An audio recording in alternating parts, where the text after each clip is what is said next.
Minhaj welfare foundation की जानिब से वाहकंड में 12 जोड़ों की इज्तिमाई शादियों की तकरीब मुनक्किद हुई। गरीब खानदानों से ताल्लुक रखने वाली 12 खवातीन की शादियों के तमाम तर अखराजात मिनहाज वेलफेयर फाउंडेशन की जानिब से अदा किए गए और तमाम दुल्हनों को जहेज समेत रुखसत किया गया।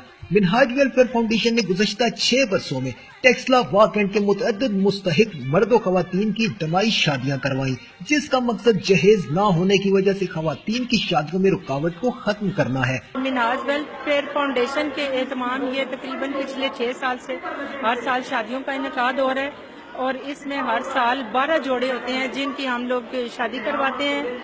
इस मौका पर जहां दुल्हों के चेहरों पर मुस्कुराहट दिखाई दी, वहीं दुल्हनें भी अपनी नई जिंदगी की शुरुआत के लिए पुरमुसरत थी और मिनहाज वेलफेयर फाउंडेशन का भरपूर अल्फाज में शुक्रिया अदा किया। हमें जो चीजें दी जा रही हैं उनमें से किसी चीज की कमी नहीं है, हमारी जरूरत की हर चीज है। हम लोग मैं बड़ी तहे दिल से इनका शुक्रिया अदा करना चाहती हूँ मिनहाज वेलफेयर फाउंडेशन का। इन्होंने हमारे लिए बहुत कुछ किया, जो फरीजा हमारे वालिदैन अदा नहीं कर सकते थे वो सब कुछ इन्होंने किया हमारे लिए। वालिदैन के लिए अपनी बेटियों की शादी एक इंतहाई अहम जिम्मेदारी होती है और गरीब माँ बाप के लिए मिनहाज वेलफेयर फाउंडेशन की जानिब से उनकी बेटियों की शादियों में मदद करना एक मुस्बत कदम है।